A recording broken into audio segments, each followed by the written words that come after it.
Pihu comics world में आप सभी दोस्तों का स्वागत है। राज कॉमिक्स में पढ़ते हैं बाकेलाल का एक और गुदगुदाता अंक, जिसका नाम है बाकेलाल और अंगुलीमाल। एक सुबह चंदनगढ़ में सैनिक चिल्लाता हुआ दरबार में आता। महाराज महाराज। सैनिक, क्या बात है, तुम इतने घबराए हुए क्यों हो? महाराज, डाकू अंगुलीमाल सुरंग बनाकर कारागार से फरार हो गया है। अंगुलीमाल फरार हो गया है? ओह, क्या कह रहे हो? सभी हैरान होकर देखने लगते हैं। यह तो बहुत बुरा हुआ। उसने हमारी बेटी करूपलता से विवाह करने की कसम खाई थी। अब जब उसे पता चलेगा कि करूपलता का विवाह विशालगढ़ के राजा विक्रम सिंह से हो चुका है तो वह विशालगढ़ में आतंक मचा देगा। सेनापति, जल्द ही कुछ करना होगा। आप फिक्र न करें महाराज, मैं अभी अंगुलीमाल को पकड़ने की भरपूर व्यवस्था किए देता हूँ। वह शीघ्र ही पकड़ा जाएगा और मुझे राजा विक्रम सिंह को भी यह सूचना भेजनी होगी ताकि वह भी बाकेलाल के साथ मिलकर राज्य में पूरी सुरक्षा व्यवस्था कायम कर सके। इधर अंगुलीमाल अपने अड्डे पर अपने कुरूप साथियों के दल में। क्या कुरूपलता का विवाह विक्रम सिंह से हो गया है? हाँ सरदार, ये एकदम सही है। दुनिया की सबसे कुरूप कन्या का विवाह राजा विक्रम सिंह से हो गया। नहीं नहीं, करूपलता से विवाह करने की कसम तो मैंने खाई थी। एकाएक अंगुलीमाल भयानक ढंग से अठासा कर उठा। हा हा हा। राजा विक्रम सिंह, करूपलता तुझे बहुत महंगी पड़ेगी रे। उसी समय विशालगढ़ में बाकेलाल महाराज के सामने खड़े थे। बाकेलाल, तुम छुट्टियां मनाने राज्य से दूर जा रहे हो, हमें बहुत अजीब लग रहा है। महामंत्री जी, अगर आप ना कहें तो मैं ना जाऊं। कमबख्त, यहाँ भी बुढ़ऊ नाटक करने से बाज नहीं आ रहा है। बाकेलाल, हमने तुम्हें छुट्टियों का पुरस्कार तो दे दिया है, पर हमें तुम्हारी एक माह तक बहुत याद आएगी। आप फिक्र मत करें महाराज, समय देखते ही देखते गुजर जाएगा। छुट्टियों के पुरस्कार के विषय में जानने के लिए पढ़े मुर्दा शैतान। और बाकेलाल महाराज से आज्ञा लेकर निकल पड़ता है। सभी सैनिक बाकेलाल की जयकार करने लगते हैं। बाकेलाल जिंदाबाद। इधर डाकू अंगुलीमाल अपने दल बल के साथ विशालगढ़ की सीमा में पहुंच चुका था। होशियार साथियों, हम विशालगढ़ की सीमा में प्रवेश कर चुके हैं। अचानक, ठहरो, यह तो चंदनगढ़ का सैनिक लगता है। उफ सरदार, ये अवश्य ही आपकी फरारी की सूचना राजा विक्रम सिंह को देने जा रहा होगा, मगर अब ये नहीं बचेगा। इसके हाथ की उंगलियां अंगुलीमाल की माला की शोभा बढ़ाएंगी। हा हा हा। इधर बाकेलाल भी तेजी से विशालगढ़ की सीमा की ओर बढ़ रहा था। वह महाराज ने खूब स्वर्ण मुद्राएं बांधी है इस गठरी में, अब मैं खूब मौज करूंगा। ठीक उसी पल बाकेलाल को अपनी इच्छा की अर्थी उठती नजर आई, क्योंकि उसे डाकुओं ने चारों तरफ से घेर लिया था। बेड़ा गर्क, ये तो डाकू लगते हैं। विशालगढ़ से आ रहे हो, बहुत माल लाए हो। हा हा हा। बेटा बाके, अब छुट्टियाँ ऊपर चलकर मनानी पड़ेगी तुझे। अचानक बाकेलाल बुरी तरह से चौंक पड़ा। उफ, इसकी माला में तो ताजी उंगलियां पिरोई हुई है। कहीं ये डाकू अंगुलीमाल तो नहीं है? ठीक पहचाना, मैं ही हूँ अंगुलीमाल। हा हा हा। छीन लो इसका सारा सामान। इसके हाथों की उंगलियां अब अंगुलीमाल की माला की शोभा बढ़ाएंगी। हा हा हा। नहीं, बाकेलाल चिल्लाने लगता है। अंगुलीमाल की तलवार वाला हाथ ऊपर उठा। पकड़ लो इसे। हा हा हा। उफ, किस मनहूस घड़ी में विक्रम सिंह का चेहरा देखकर महल से निकला था मैं। फिर इससे पहले कि अंगुलीमाल की तलवार वाला हाथ बाकेलाल की उंगलियां शहीद कर डालता। ठहरो सरदार, ठहरो। क्या बात है लाखा सिंह, अंगुलीमाल का हाथ क्यों रोक दिया तूने? सरदार, ये तो बाकेलाल है, विक्रम सिंह का खास आदमी। बाकेलाल, विक्रम सिंह का खास आदमी? क्या कह रहे हो तुम? बेड़ा गर्क हो उस विक्रम सिंह का जिसका मैं खास आदमी बन गया। कमबख्त को कितनी बार ख़त्म करके मैंने राजा बनना चाहा, लेकिन हर बार मेरी योजना लंगड़ी हो गई। हाँ। बाकेलाल रोने लगता है। अब ये अंगुलीमाल तेरी बीन बजाए बिना नहीं छोड़ेगा रे तुझे। अचानक बाकेलाल का शैतान मन नई सोचना योजना बनाने लगता। उफ, अगर ये अंगुलीमाल किसी तरह मुझसे मिल जाए तो मैं राजा विक्रम सिंह का सिंहासन प्राप्त करके विशालगढ़ का राजा बन सकता हूँ। अंगुलीमाल ठहाका लगाकर हंस पड़ा। हा हा बाकेलाल, तुम जो सोच रहे हो वैसा हो सकता है। मैं क्या सोच रहा हूँ अंगुलीमाल जी? तुम्हें विशालगढ़ का राज सिंहासन मिल सकता है। उफ, ये तो जादूगर भी है, मन की बात तुरंत जान लेता है। तुम ठीक समझे बाकेलाल, मेरे पास मन की बात जान लेने की जादुई शक्ति है। वाह, तब तो मुझे डरने की कोई ज़रूरत नहीं है, क्योंकि दुश्मन का दुश्मन दोस्त होता है। बाकेलाल, मैंने दुनिया की सबसे कुरूप कन्या से विवाह करने की कसम खाई थी, और कुरूपलता ही वह कन्या थी जिसका विवाह राजा विक्रम सिंह के साथ हो गया है। अब मैं जब तक विक्रम सिंह की उंगलियां अपनी माला की शोभा नहीं बढ़ाता लेता हूँ तब तक मुझे चैन नहीं पड़ेगा। अगर तुम विशालगढ़ का सिंहासन पाना चाहते हो तो मुझे विक्रम सिंह ला दो। सरदार अंगुलीमाल, विशालगढ़ का राज सिंहासन पाने के लिए मैं विक्रम सिंह तो क्या पूरे विशालगढ़ के नागरिकों को तुम्हें सौंप सकता हूँ। हा हा हा। शाबाश बाकेलाल, तुम विक्रम सिंह को इसी स्थान पर ले आओ, बाकी हम संभाल लेंगे। इस प्रकार बाकेलाल वापस महल की ओर चल पड़ा। कुरूपलता तुझे बहुत महंगी पड़ेगी रे राजा विक्रम सिंह। इस जगह का नक्शा बनाता चलता हूँ ताकि वापस इसी स्थान पर लौटने में कोई परेशानी ना हो मुझे। रास्ते में हा हा, अब आएगा मजा बच्चू विक्रम सिंह। तेरे राजपाट के दिन गए अब तो। और फिर राजमहल पहुंचकर महाराज बाकेलाल को देखकर हैरान रह जाते हैं। बाकेलाल तुम? सामने बाकेलाल को देखते ही राजा विक्रम सिंह और महामंत्री धर्म सिंह आश्चर्य से उछल पड़े। बाकेलाल तुम इतनी शीघ्र वापस कैसे लौट आए? महाराज, आपके बिना मेरा मन यात्रा में नहीं लगा तो मैंने सोचा कि इस यात्रा में मैं आपको भी अपने साथ ले चलूं। मुझे? हाँ महाराज, अगर आप मेरे साथ नहीं चले तो मैं भी कहीं नहीं जाऊंगा। किंतु बाकेलाल, हम तुम्हारे साथ कैसे जा सकते हैं? राजपाट कौन संभालेगा? बाकेलाल जी ठीक कह रहे हैं महाराज। महारानी स्वर्णलता, ठीक ही है महाराज, इस प्रकार कुछ दिन आपको भी सुकून व आराम मिलेगा। जी महाराज, राजपाट की फिक्र आप ना करें, मैं सब काम संभाल लूँगी। रानी स्वर्णलता ही कुरूपलता है। सबके जोर देने पर राजा विक्रम सिंह इनकार न कर सके और बाकेलाल के साथ चल पड़े। वाह, अब उस नक्शे की मदद से मुझे जंगल में अंगुलीमाल के पास पहुंचने में कोई दिक्कत नहीं होगी। काफ़ी देर तक चलते रहने के पश्चात बाकेलाल, मैं घोड़े पर बैठा बैठा थक गया हूँ, क्यों ना कुछ देर यहीं रुककर विश्राम कर लिया जाए। अवश्य महाराज, किंतु मैंने कुछ आगे एक मनोरम स्थल देखा था जिसका नक्शा भी मैंने बनाया हुआ है। हम विश्राम वहीं पर करेंगे। कमबख्त, वह जगह भी दिखाई नहीं पड़ रही है जहाँ मुझे विक्रम सिंह को लेकर अंगुलीमाल के पास पहुँचना था। कहीं मैं रास्ता तो नहीं भटक गया हूँ? उफ, यह क्या, मैंने तो नक्शा ही उल्टा पकड़ रखा है। मर गए, ना जाने मैं कहाँ आ पहुँचा हूँ। बाकेलाल, कहाँ है वह मनोरम स्थल? यहाँ तो चारों तरफ भयानक जंगल ही दिखाई पड़ रहा है। महाराज, लगता है मैं रास्ता भूल गया हूँ, पता नहीं हम कहाँ आ गए हैं। थोड़ी देर बाद, अब हम इस भयानक जंगल से बाहर कैसे निकलेंगे? मर गए, अब तो शाम हो रही है, शीघ्र ही रात हो जाएगी और जंगली जानवर। तभी उन्हें कुछ आवाज़ें सुनाई देने लगती हैं। बाकेलाल, महाराज आप फिक्र मत करें महाराज, अपनी तलवार मुझे दे दीजिए ताकि कोई जानवर आ जाए तो मैं उसे आपकी और अपनी रक्षा कर सकूं। क्या कह रहे हो तुम? मेरा मतलब दोनों की रक्षा कर सकूं महाराज। इससे पहले कि राजा विक्रम सिंह अपनी तलवार बाकेलाल को सौंपते, यह क्या बाकेलाल, शायद कोई नई मुसीबत है। मुसीबत सामने थी, अगला बगला बजा दो तबला। ओह, ये तो महाराज जंगली हैं। झिंगला लाहू, बाकेलाल, ये तो नरभक्षी जंगली लगते हैं। उफ, कहाँ फंस गया मैं इस राजा विक्रम सिंह के चक्कर में। झिंगालाला झिंगालाला। अचानक जंगलियों ने नाचना बंद किया। चलो, ये क्या कर रहे हैं बाकेलाल? ये हमें कहीं चलने को कह रहे हैं महाराज। जंगली उन्हें लेकर अपनी बस्ती में आ पहुँचे। ये तो हमें अपनी बस्ती में ले आए हैं और यहाँ ये जरूर हमारा कीमा बनाकर खाएंगे महाराज। बस्ती में पहुँचते ही दोनों को बस्ती वासियों ने घेर लिया। बाकेलाल, इस बार तुमने अपने साथ साथ मुझे भी फंसवा दिया है। ना अंगुलीमाल के चक्कर में फंसता, ना तेरी ये हालत होती बाकेलाल। बाकेलाल मन ही मन सोचने लगता है। तभी सरदार ने कहा, हिलू, बली, गुलाबा, इन दोनों चूहों को बंद कर दो। कल इनकी बलि देवता पर चढ़ाई जाएगी। दोनों को एक अंधेरी कोठरी में बंद कर दिया जाता है और उनको धक्का दिया जाता। उफ, बाकेलाल और महाराज दर्द से कराहने लगते हैं। बाकेलाल, अब हमारा आखिरी वक्त आ गया है लगता है। ये जंगली कल हमें देवता पर बलि चढ़ा देंगे। मैं मर गया तो फिर मेरी कसम का क्या होगा? विशालगढ़ का अगला राजा कौन होगा?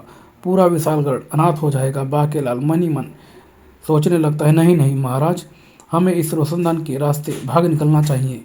जल्दी करो बाके, जल्दी करो, पहले मुझे बाहर निकालो। बाके ने घास फूस की कोठरी का रोशनदान एक ही झटके में उखाड़ दिया। और जल्दी कीजिए महाराज, कोई आहट ना हो। जैसे तैसे राजा विक्रम सिंह बाहर निकला और फिर बाकेलाल खुद भी बाहर आ निकला। शुक्र है इस तरफ कोई जंगली नहीं है। महाराज जल्दी भागो यहाँ से। दोनों अंधाधुंध भाग निकले। अगर अंगुलीमाल को वचन न दिया होता तो इस राजा विक्रम सिंह का बाजा मैं यहीं बजवा देता। जंगली इसका मांस नोच नोच कर खा जाते और मैं बनता विशालगढ़ का नया राजा। पर हाय रे फूटी किस्मत, बाप रे जान बची। और तभी ये क्या, घोड़ा हिनन आता है और महाराज नीचे जाकर एक दलदल में गिरते हैं। दलदल, बाकेलाल, मैं दलदल में फंस गया हूँ, बचाओ, मुझे बचाओ। बाकेलाल, बाकेलाल बचाओ। महाराज, ये शाखाएं जल्दी से पकड़ लीजिए। अंगुलीमल को महाराज की उंगलियां ना मिली तो वह मेरा सिर काटकर अपनी माला में पिरो लेगा। विक्रम सिंह ने तुरंत शाखाएं पकड़ ली और बाल बाल बच गया आज तो मैं।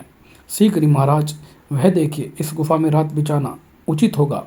वाह, यह गुफा बड़े मौके पर मिली है, जंगली जानवरों से भी सुरक्षा हो जाएगी। दोनों गुफा में प्रवेश कर गए। यह तो काफ़ी लंबी लगती। हाँ महाराज, फिलहाल हमें यहीं रुककर थोड़ा विश्राम कर लेना चाहिए, सुबह आगे बढ़ेंगे। मुझे उम्मीद है कि यह गुफा हमें जंगलियों के इलाके से बहुत दूर ले जाएगी। थके होने के कारण दोनों वहीं पर सो गए। अगले दिन बाकेलाल, पता नहीं ये गुफा कहाँ जाकर ख़त्म होगी। काश डाकी अंगुलीमाल के अड्डे पर ख़त्म हो ये गुफा। शीघ्र ही गुफा का मुंह। ओह, आखिर हम उन जंगलियों के इलाके से दूर आ ही गए हैं, वरना बेकार ही 2-4 जंगली मेरी तलवार की धार पर शहीद हो जाते। हाय हरे। लेकिन गुफा से बाहर निकलते ही महाराज, जंगली, उफ। बाकेलाल, ये गुफा तो हमें फिर से वहीं ले आई जहाँ से हम भाग निकले थे। भागने का समय नहीं था, जंगलियों ने उन्हें बंदी बना लिया। अब ये जंगली हमें जरूर भून कर खा जाएंगे महाराज। नहीं नहीं नहीं। दोनों को फिर सरदार के सामने पेश किया गया। उफ, ये दोनों तो भाग गए थे, अब देर करना उचित नहीं होगा। गालूबा, इन दोनों को नहलाकर देवता के चरणों के पास ले जाओ। शीघ्र ही दोनों को नहला धुलाकर तैयार कर दिया गया। बाकेलाल, ये क्या हो रहा है? हमें बलि देने की तैयारी हो रही है महाराज।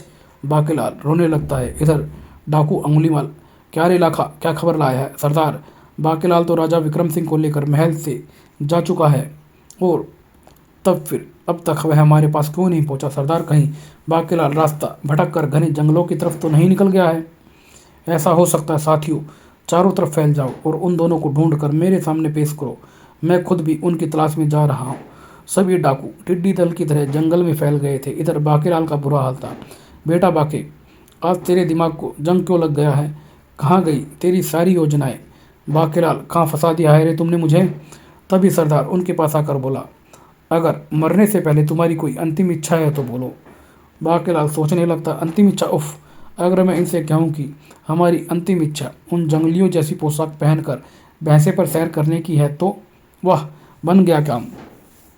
मैं तो भैंसे पर बैठते ही भाग निकलूंगा और राजा विक्रम सिंह इन जंगलियों के हाथों मारा जाएगा। मन ही मन यह निश्चय करने के बाद बाकेलाल ने सरदार को मन की बात बता दी। ठीक है गुलाबू, पहले इन्हें भैंसे की सैर कराओ। ना जाने बाकेलाल क्या चक्कर चला रहा है, काम बनता नजर आ रहा है। और फिर दोनों को जंगलियों के कपड़े पहनाकर भैंसे पर बिठा दिया गया। वाह, अब जरा इस भैंसे की कमर पर एक चुटकी काटने की देर है। तभी सरदार के पीछे खड़ा जंगली सरदार के कान के निकट आकर फुसफुसाया। सरदार चौंक उठे और देवता की मूर्ति के पास पहुंचकर उसे ध्यान से देखने लगे। बुलबुल बुलबुल बुल, और जैसे चमत्कार हो गया हो।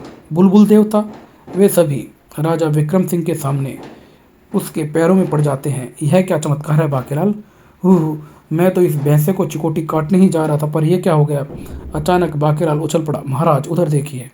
उफ, इस पाजी की शक्ल तो देवता से मिल रही। अरे, वह तो मैं हूँ। महाराज, ये लोग आपको देवता समझ रहे हैं। बन गया काम। उफ, तो बाकेलाल ने इसलिए जंगलियों की पोशाक में भैंसे पर बैठने की अंतिम इच्छा जाहिर की थी। उसके कुछ ही देर बाद बाकेलाल और महाराज को छोड़ दिया जाता है और उनके सामने खाना परोसा जाता है। वाह महाराज, इस पोशाक में तो आप भी पूरे जंगली लग रहे हो। जंगली नहीं बाकेलाल, जंगलियों का देवता कहो तुम मुझे। देवता? और लीजिए, यह तो हमारे भाग्य जागे हैं जो आप हमारी बस्ती में पधारे। ले आओ गुलाबू, ले आओ इसे। ओह, यह कौन है? ये देवता की अमानत है। क्या कह रहे हो? देवता की अमानत? देवता श्री, इस अमानत को स्वीकार करें। क्या इसका क्या मतलब है? गुलगुल, इसका मतलब है देवता श्री की अब आप इस कबीले को छोड़कर कहीं नहीं जा सकते हैं। कल आपका मेरी कन्या के साथ विवाह संपन्न होगा। इतना सुनते ही बाकेलाल और राजा हैरान हो जाते। क्या कहा? विवाह? लेकिन महाराज, अगर आपने इनकार कर दिया तो ये हमें मारकर खा जाएंगे। लेकिन बाकेलाल, मेरी स्वर्णलता, मेरा पुत्र, उनका क्या होगा? बाद में हम कोई योजना बनाकर भाग निकलेंगे। महाराज, फिलहाल आप विवाह की सहमति दें। और मरता करता ना क्या, विक्रम सिंह को सहमति देनी ही पड़ी। जबकि बाकेलाल की खोपड़ी में कुलबुला रहा था एक नया शैतानी कीड़ा। अब आएगा मजा। किसी तरह ये विवाह हो जाए, फिर जंगली इस विक्रम सिंह को इस जंगल से बाहर नहीं निकलने देंगे और मैं यहाँ से फरार हो जाऊँगा। गुलाबू, देवता श्री को कोई कष्ट ना होने पाए। और उसी समय ये बाकेलाल तो यहाँ, वह मूंछों वाला दूसरा जंगली राजा विक्रम सिंह है सरदार। ओफ, हमें बाकेलाल को किसी तरह बुलाना होगा, वे इधर ही आ रहे हैं सरदार। और फिर ओफ, बाकेलाल को दबोच लिया गया। अंगुलीमाल, तुम यहाँ पर? हाँ बाकेलाल, तुम्हें ढूंढता हुआ मैं यहाँ तक आ पहुँचा हूँ। बाकेलाल, ये सब क्या चल रहा है? राजा विक्रम सिंह की उंगलियाँ मेरी माला की शोभा कब बनाएंगी? शीघ्र ही अंगुलीमाल, मेरे दिमाग में एक योजना आ रही है। अगर योजना सफल हो गई तो तुम्हें कुरूपलता भी मिल जाएगी और विक्रम सिंह की उंगलियाँ भी मिल जाएगी। वह कैसे?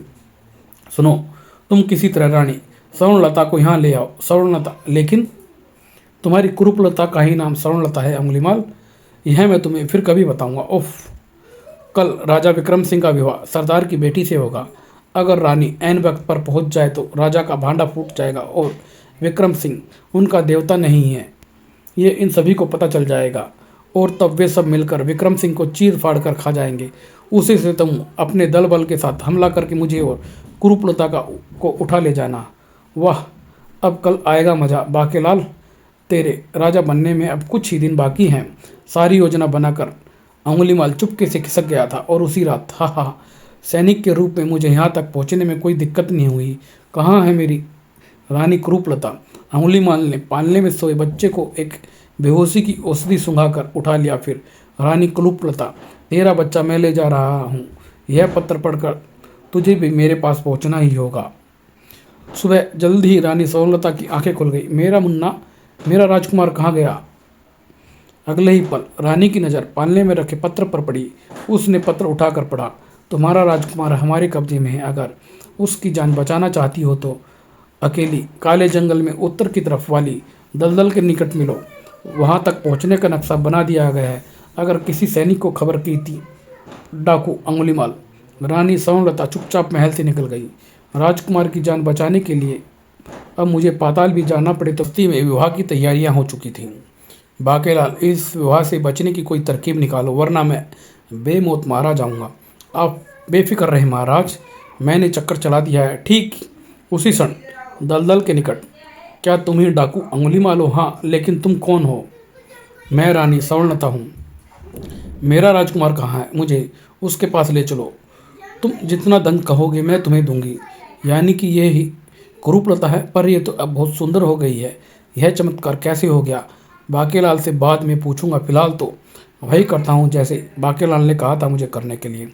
ओफ, ठीक है, चलो मेरे साथ। रानी स्वर्णलता के बारे में जानने के लिए पढ़े शादी का षड्यंत्र। अंगुलीमाल रानी को लेकर बस्ती में जा पहुंचा। वह देखी महारानी, राजा विक्रम सिंह उस कन्या से विवाह करने जा रहे हैं। नहीं नहीं, यह नहीं हो सकता है। मैं यह विवाह नहीं होने दूंगी। महाराज, महाराज, यह कैसा अनर्थ कर रहे हैं आप? ओह रानी, तुम, और लगता है चक्कर चल गया है अपन का। यह विवाह नहीं हो सकता है। मैं आपकी धर्मपत्नी हूँ महाराज, और ये आपका बच्चा है। उफ महारानी, यह तुमने क्या कह दिया? क्या देवता श्री धोखा? हुल बुल हुल, ये हमारा देवता श्री नहीं, धोखा हुआ है हमारे साथ। मार डालो इसे। कई जंगली राजा की तरफ लपके। देवता श्री धोखा, गिली गिली मार डालो। बाकेलाल बचाओ, झिंगलाला हु। महाराज और रानी बच्चे को लेकर दौड़ पड़ते हैं, लेकिन इससे पहले कि एक भी जंगली राजा विक्रम सिंह के पास तक पहुंचता, चारों तरफ से उन जंगलियों पर तीरों की बौछार होने लगती है। तभी अंगुलीमाल ने चीखते हुए अपने दल के साथ जंगलियों पर आक्रमण जो कर दिया था। विक्रम सिंह, अब गई तेरी उंगलियां, बन गया काम। इस बार तेरी योजना सफल होती दिख रही है बाकेलाल। महाराज, यह तो डाकू अंगुलीमाल है। डाकू अंगुलीमाल। दूसरे ही क्षण जंगलियों और डाकुओं में भयंकर लड़ाई छिड़ गई थी। इधर अंगुलीमाल सीधा आ पहुंचा था राजा विक्रम सिंह के पास। राजा विक्रम सिंह, तूने मेरी अमानत पर अपना अधिकार जताया, अब मैं तेरी उंगलियां काटकर अपनी माला में पिरोऊंगा। हा हा। नहीं बाकेलाल, कहाँ गया तुम? वह जा रहा रानी स्वर्णलता के साथ। हा हा, यह बाकेलाल की ही योजना थी राजा विक्रम सिंह। अब मैं तेरी उंगलियां काटता हूँ। ओह, बाकेलाल की योजना तो क्या? नहीं नहीं, अब मुझे ही कुछ करना होगा। तभी जंगलियों का सरदार भी राजा विक्रम सिंह पर टूट पड़ा। देवता श्री धोखा, तुझे मारूंगा अब मैं। महाराज, विपत्ति में है बाकेलाल। महाराज, उन दोनों बदमाशों से निपट लेंगे महारानी जी। या फिर उन दोनों महाराज को ही मार डालेंगे। हा हा। बाकीलाल मन ही मन सोचने लगता है, इधर जंगलियों ने सभी डाकुओं को मार डाला था, झिंगा लाला। इधर राजा की तलवार का बज गया था बाजा। अंगुलीमाल के एक ही प्रहार से राजा विक्रम सिंह जान बचाने के लिए हर संभव प्रयास कर रहा था। उफ, कहाँ फंस गया, ये दोनों यमदूत मुझे नहीं छोड़ेंगे अब। उफ, थोड़ा पसीना सुखा लेता हूँ मैं। मार डालो देवता श्री धोखा, पकड़ो पकड़ो, यही मौका है, क्यों ना मूर्ति के हाथ में पकड़ा गंडासा उतार कर महाराज की खोपड़ी पर दे मारता हूँ मैं। पीछे खड़ा बाकेलाल सोचने लगता है, एक ही झटके में काम हो जाएगा। महाराज प्यारे का ये गया, अब मैं मूर्ति के ऊपर, और ये गंडासा गया महाराज की खोपड़ी का कीर्तन करने, लेकिन निशाना चूक गया। ओह, मर गया मैं तो। हाँ, ये क्या। ठीक समय पर बाकेलाल की खोपड़ी काम कर गई। महाराज जल्दी कीजिए, गंडासा उठाकर मुकाबला कीजिए इन दोनों का। और विक्रम सिंह बाकेलाल की उस हरकत पर प्रसन्नता से उछल पड़ा और गंडासा उठाने के लिए लपकता है। जियो बाकेलाल, तुमने तो कमाल कर दिया, अब देखो मेरा कमाल। खुश होकर विक्रम सिंह ने देवता की मूर्ति के चरणों को स्पर्श किया। तभी एक चमत्कार हो गया। अरे, ये क्या हुआ। देवता की मूर्ति साक्षात रूप में परिवर्तित हो गई थी। देवता श्री जीवित हो गए हैं। कुलु कुलु कुलु, मूर्ति जीवित हो गई है। सभी कबीले वाले देखकर हैरान हो जाते हैं। भैया तुम, अरे भैया, ये कैसी लीला है मेरे प्रभु। आज मैं दंडवत ऋषि के श्राप से मुक्त हो गया हूँ भैया, और मुझे श्राप मुक्त कराने वाले आप ही हैं। मैं ये सब क्या चक्कर है, मेरा तो कोई भाई ही नहीं है, फिर तुम, ये क्या गोलमाल हो गया है। बाकेलाल दूर खड़ा सोच रहा है। अरे, मैं आपको बताता हूँ भैया, हम दोनों एक ही माँ के जुड़वा पुत्र हैं। बचपन में मैं जंगल की आंधी में खो गया था, एक जंगली कबीले में पला बढ़कर बड़ा हुआ। एक दिन आज नर मांस खाने को मिला। ही कुलु कुलु कुलु कुलु, मैंने उदंड ऋषि को जा पकड़ा। झिंगलाला दुष्ट, मेरी तपस्या भंग कर दी तूने, जा तू पत्थर का हो जा। ये सुनते ही मैं डर गया। मेरे क्षमा मांगने पर उदंड ऋषि ने मुझे क्षमा तो ना किया, पर श्राप से मुक्ति का एक उपाय बता दिया। जा, जिस दिन तेरा कोई सगा तुझे छुएगा, तू वापस अपने रूप में आ जाएगा। मैंने हाथ जोड़कर उनको प्रणाम किया और मैं मूर्ति बन गया था। उसी दिन से उस स्थान के निकट ही इस कबीले की बस्ती थी। कबीले वाले मुझे देवता की मूर्ति समझकर अपनी बस्ती में ले आए और मेरी पूजा करने लगे। और आज तुमने मुझे छूकर श्राप मुक्त कर दिया है, मेरा छोटा भाई। और सभी कबीले वाले चिल्लाने लगते हैं, देवता श्री देवता श्री। तभी अंगुलीमाल राजा विक्रम सिंह पर टूट पड़ा। राजा विक्रम सिंह, अब तू नहीं बचेगा। उफ, इसे तो मैं भूल ही गया था। विक्रम सिंह, इससे पहले कि अंगुलीमाल विक्रम सिंह तक पहुंच पाता, जुड़वा ने उसकी तलवार छीन ली। अंगुलीमाल कई कलाबाजियाँ खाता हुआ हवा में उड़ता हुआ दूर जा गिरा। तभी, अरे बाकेलाल, तुम तो हमें विपत्ति में छोड़कर भाग गए थे। चल बेटा बाके, शुरू कर दे फिर नाटक। तेरी योजना की टांग तो पहले ही टूट गई है। मैं भागा नहीं था महाराज, मैं तो छिप कर ये सारा तमाशा देख रहा था। अगर मैं ऐसा ना करता तो आपका भाई आजीवन मूर्ति बना यहीं खड़ा रहता। महाराज, सपने में शंकर भगवान ने मुझे आपके भाई के विषय में बताया और संयोग से अंगुलीमाल भी मुझसे टकरा गया, तो मैंने सोचा कि लगे हाथों इसका भी काम तमाम कर देते हैं। बस महाराज, फिर मैंने ऐसी योजना बनाई कि आपको अपने भाई की मूर्ति के आगे आना ही पड़ा, और अंगुलीमाल भी अपने दलबल के साथ यहाँ आकर मारा गया। ओह बाके, तुम वाकई महान हो। आओ आओ, तुम मेरे गले लग जाओ। फिर क्या था, विक्रम सिंह के बहुत जिद करने के बाद भी राजा विक्रम सिंह का जुड़वा भाई उस कबीले का सरदार बनकर वहीं रह गया, और बाके बेचारा अपनी किस्मत को कोसता हुआ वापस विक्रम सिंह महारानी स्वर्णलता के साथ महल लौट आया। और यह अंक यहीं समाप्त होता है। धन्यवाद दोस्तों।